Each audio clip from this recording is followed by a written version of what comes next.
Hello everyone, it's me Uncle John. Today I am going to read S6 6035 Buster Baxter Cat Saver. What's up? Asked Buster and try to stay calm. Count to 10. Never mind that. This is an emergency. There's a cat in trouble, said Arthur. Look. He pointed high up into a tree. Buster squinted upward. I don't see anything. It's right there, said Francine. Turning to the bushes, Arthur gave a signal. The brain was hidden there, pressed a button on a remote control, and high up in the tree, a plastic cat made a sound. Meow. Did you hear that? Asked Francine. It's the cat, said Arthur. The cat in trouble, Francine added. Thank goodness you're here. That was really a cat, said Buster. Of course, Arthur insisted. What else would it be? Well, it didn't sound quite right. Naturally, you don't sound right either. If you were trapped high up in a tree. Meow, meow. Come on, Buster, said Francine. Do something. Why don't you do something? Buster asked. Arthur and Francine looked at him with surprise. You're the hero, Buster, said Francine. Remember? Buster nodded. Right, of course. The reporter held up a microphone. Ladies and gentlemen, watch as history repeats itself. Our young hero, Buster, is going to save another cat. And we are here live on the scene. The photographer moved all around, snapping pictures of the historic moment. No flash pictures, please, Buster told him, holding up his hand. I need to concentrate. Meow, meow, meow. What are you waiting for? Francine asked. After all, you know how to save a cat. Buster sighed. Here, kitty, kitty, he whispered. He wiped the sweat from his forehead. Buster will save you. Come on, kitty. You can do more than that, said Arthur. Don't leave it all up to the cat. We want to see you be a hero. Buster started shaking. All right, I admit it. I'm not sure what to do. Photographer stopped snapping pictures and stared at Buster. I got lucky before. I was in the right place at the right time. Whoa, said the reporter. Hold the front page. The story has taken an unexpected turn. Sudden breeze blew by, swaying the branches overhead. Francine glanced up. Look out, she cried. Something was falling down through the branches. Buster reached out his arm, but the final gust blew the plastic cat. His outstretched finger, it fell at his feet and smashed into bits. Chapter 9. The reporter stared at the ground. A dangerous situation has come to a tragic conclusion, she stated gravely. Photographer started snapping pictures. Buster stared at the plastic pixies at his feet. That's not a cat, he cried. At least not a real cat. Are you sure? Asked Francine. You know, some cats are pretty unusual. Siamese man's. Buster hesitated for a moment, then he shook his head. He pointed his finger at Arthur and Francine.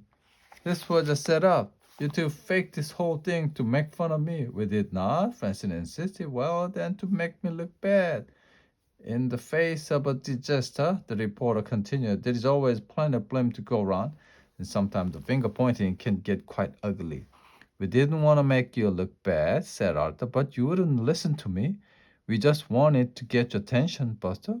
We are proud that you're our friend and that you saved the cat, but you have gone too far. He took a deep breath. I wish there was another way to say this, but everyone is tired of you bragging and acting like such a big shot. Buster started to speak, but no words came out. He looked down at the remains of the plastic cat and then back up into the tree. Okay, you're right. I'm sorry. I acted that way. Will you forgive me? Arthur folded his arm. What about the TV show? Buster bit his lip. I have to give that up, toy. Too. Boy, you guys are tough. Arthur stared at him. All right, said Buster as the TV show fades to black. Said the reporter, only the possible presidential campaign remains. Forget about that too, Buster told her. Too much work. He put a hand across chest. If nominated, I will not run. If elected, I will not serve. I am not. Look out. Runaway piano. Very funny. Trying to get back at us, eh? Said Arthur. Really, Buster? You can't do better than that. We are not falling for that old runaway piano. Try. Buster drove dove at Francine and Arthur, pushing them onto the grass.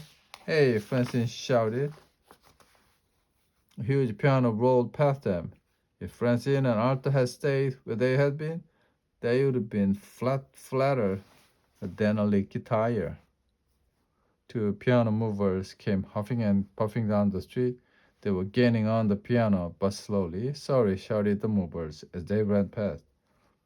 Arthur and Francine shared the look.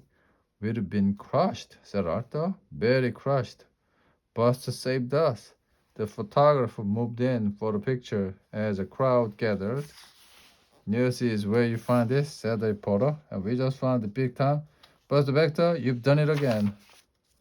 What are your thoughts, your heroic thoughts, at a moment like this? I'm glad you asked. Putting his hands on his hips and sticking out his chest as far as possible. Oh no, here we go again.